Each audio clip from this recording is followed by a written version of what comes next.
So let's get you up to speed on this story. The ICC's chief prosecutor will seek arrest warrants for Israel's Prime Minister Benjamin Netanyahu and Hamas leader Yahya Sinwar on war crimes charges. A panel of judges will consider the application.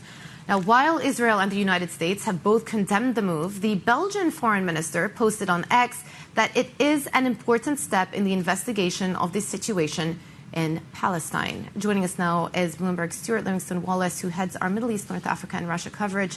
Let me just start off by asking you what exactly the ICC is accusing these leaders of. War crimes.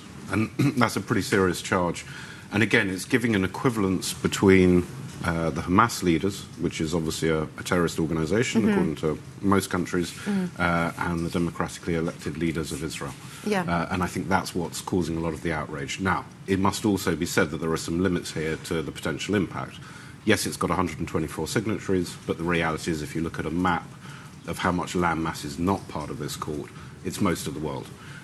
So, yes, it does cause problems. Yes, it's embarrassing. But fundamentally, it doesn't mean that they get arrested overnight. I also think the wording here is significant because the prosecutor is looking to get an arrest warrant. So what does that actually mean in practice? What happens next? So it goes in front of a panel of 3 judges, which I think at the moment there's a Mexican judge, Benin, and I've forgotten the other one.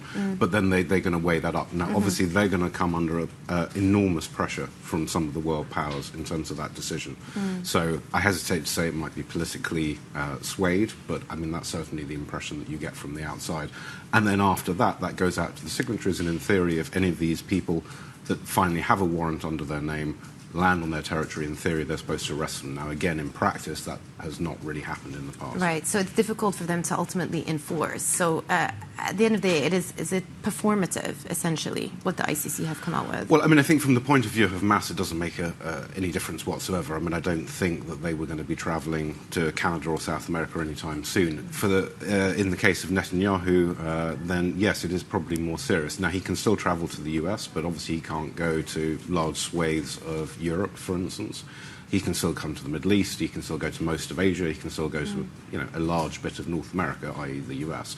So again, I think it would be embarrassing for him. It's awkward for him, but it doesn't basically keep him on the house arrest. Will it change the course of the war? I doubt it. Yeah. I mean, it's pretty clear. The War Cabinet, in its current form, has said we have one goal, which is to eliminate the Hamas leadership.